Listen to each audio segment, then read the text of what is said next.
നമ്മളുടെ സംസ്ഥാനത്തെ സ്ത്രീ സുരക്ഷാ വീട്ടമ്മ പെൻഷൻ പദ്ധതിയിലേക്ക് നിങ്ങൾ അപേക്ഷ വെച്ചിട്ടുണ്ടെങ്കിൽ തീർച്ചയായിട്ടും ഈ വീഡിയോ മറക്കാതെ ശ്രദ്ധിക്കുക. അതോടൊപ്പം തന്നെ അപേക്ഷ വെച്ച നിങ്ങൾ അറിയുന്ന ഒരുപാട് ആളുകളുണ്ട്, അവരിലേക്ക് ഷെയർ ചെയ്ത് എത്തിക്കുക കൂടി ചെയ്യുക. പെൻഷൻ വിതരണം, അതായത് ആദ്യഘട്ട ഗഡുക്കളുടെ വിതരണം വളരെ വൈകാതെ ആരംഭിക്കുകയാണ്. ഫെബ്രുവരി മാസം മുതൽ പെൻഷൻ തുക അപ്രൂവ് ആക്കുകയും നമ്മളുടെ ബാങ്ക് അക്കൗണ്ടിലേക്ക് തുക ട്രാൻസ്ഫർ ചെയ്യുകയും ചെയ്യുന്നതായിരിക്കും. നവംബർ മാസമാണ് ഈ സർക്കാർ ഈ പദ്ധതി പ്രഖ്യാപിച്ചത്. അതുകൊണ്ട് തന്നെ മുൻകാല പ്രാബല്യത്തോടെ വിതരണം ചെയ്യാനാണ് സർക്കാർ ഉത്തരവ് വരുന്നത് എങ്കിൽ, അതായത് നവംബർ, ഡിസംബർ, ജനുവരി 3 മാസത്തെ 3000 രൂപയോളം ഈ സമയത്ത് തന്നെ എത്തിച്ചേരും. ഇനി സാമ്പത്തിക പ്രതിസന്ധി ഒരു വശത്ത് നിൽക്കുകയാണ്. അതുകൊണ്ട് തന്നെ സർക്കാർ പറയുകയാണ്, ജനുവരി മാസം മുതലുള്ള തുക വിതരണം ചെയ്താൽ മതിയെന്ന് പറയുകയാണെങ്കിൽ 1000 രൂപയായിരിക്കും എത്തിച്ചേരുക. ഫെബ്രുവരി മാസം മുതൽ വിതരണ കാര്യങ്ങൾക്ക് തുടക്കം കുറിക്കുമെന്നാണ് സർക്കാരിൻ്റെ ഭാഗത്തു നിന്ന് നിലവിൽ ലഭ്യമായിട്ടുള്ള അറിയിപ്പ്. അതായത് നമ്മളുടെ ബാങ്ക് അക്കൗണ്ടിലേക്ക് തുക എത്തിച്ചേരാൻ പോവുകയാണ്. എല്ലാ രേഖകളും കൃത്യമായിട്ട് സമർപ്പിച്ചിട്ടുള്ള സ്ത്രീ ഗുണഭോക്താക്കൾക്ക്, അതും BPL AY ആയിരിക്കണം റേഷൻ കാർഡ് എന്ന് പറഞ്ഞിരുന്നു. ഇനി അതോടൊപ്പം തന്നെ APL കാർഡുള്ളവരെ പരിഗണിക്കുന്ന കാര്യം, അത് ഒരുപാട് മേഖലകളിൽ നിന്ന് ആവശ്യം വരുന്നുണ്ട്. അവരുടെ വാർഷിക വരുമാനം എന്ന് പരിഗണിച്ച്, അതായത് ഒരു 1 ലക്ഷത്തിൽ താഴെയൊക്കെ വാർഷിക വരുമാനം വരുന്നവരെ കൂടി ഉൾപ്പെടുത്തി പ്രത്യേകമായിട്ട് അപേക്ഷകൾ വിപുലീകരിക്കണം എന്നൊക്കെയുള്ള ആവശ്യങ്ങൾ വരുന്നുണ്ട്. അതുമാത്രമല്ല, നമ്മുടെ വീടുകളിലേക്ക് സർക്കാരിൻ്റെ ഭാഗത്തു നിന്ന് സിറ്റിസൺസ് റെസ്പോൺസ് പ്രോഗ്രാം എന്ന പേരിൽ വിവിധ പദ്ധതികളുടെ കൃത്യമായിട്ടുള്ള അറിയിപ്പും അഭിപ്രായങ്ങളും ഒക്കെ തേടുന്നതിന് വേണ്ടി, അതോടൊപ്പം തന്നെ നമ്മളുടെ ഭാഗത്തു നിന്നുള്ള കാര്യങ്ങൾ കൂടി കേൾക്കുന്നതിന് വേണ്ടി ഉദ്യോഗസ്ഥരെത്തുന്നുണ്ട്. അവരോടുകൂടി നിങ്ങൾ ഈ കാര്യങ്ങൾ പറയുന്നതിന് വേണ്ടി ശ്രദ്ധിക്കണം. കാരണം APL കാർഡുള്ളവരിലും സാമ്പത്തികമായിട്ട് പിന്നോക്കം നിൽക്കുന്നവരെ കൂടി പരിഗണിച്ച് ഈ പദ്ധതി വിപുലീകരിക്കാനൊക്കെ ആവശ്യപ്പെട്ട് കഴിഞ്ഞാൽ സർക്കാർ അത് പരിഗണിക്കും.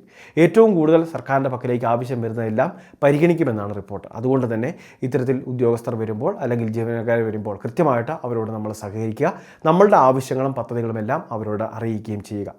അപ്പോൾ ഈ സമയത്ത് ഈ പദ്ധതിയുമായി ബന്ധപ്പെട്ട്, അതായത് സ്ത്രീ സുരക്ഷാ പെൻഷൻ പദ്ധതിയുമായി ബന്ധപ്പെട്ട് അപേക്ഷ വെച്ചിരിക്കുന്ന എല്ലാവരും ശ്രദ്ധിക്കുക.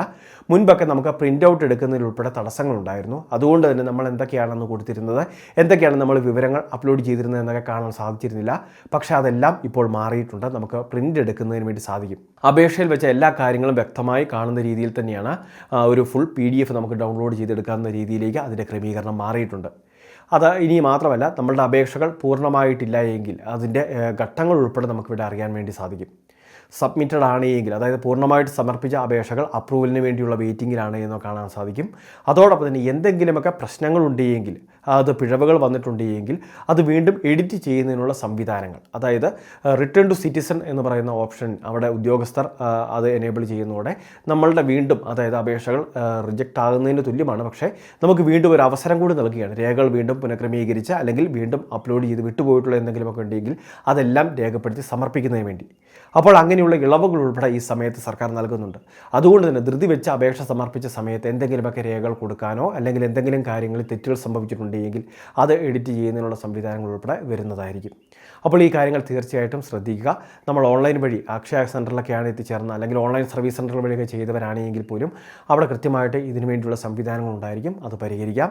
ഇനി അതോടൊപ്പം തന്നെ ഫോൺ വഴി ചെയ്തവർ ആ രീതിയിലും, അത് പക്ഷേ ഇത്തരത്തിൽ നമ്മളുടെ റിട്ടേൺ ടു സിറ്റിസൺ എന്ന് പറയുന്ന ഓപ്ഷൻ വന്നിട്ടുണ്ടെങ്കിലാണ്. അല്ലെങ്കിൽ മറ്റ് പ്രശ്നങ്ങളില്ല, ഉദ്യോഗസ്ഥർ ഡോക്യുമെൻറ്റുകൾ വാലിഡേറ്റ് ചെയ്ത് ഓക്കെ ആണെങ്കിൽ അപ്രൂവൽ നൽകുകയും, ഈ അപ്രൂവൽ ലഭിക്കുന്ന എല്ലാവർക്കുമായിരിക്കും ആദ്യഘട്ട പെൻഷൻ ലഭിക്കുക. അതുമാത്രമല്ല, നിലവിൽ ഈ പദ്ധതിക്ക് അവസാന തീയതിയില്ല.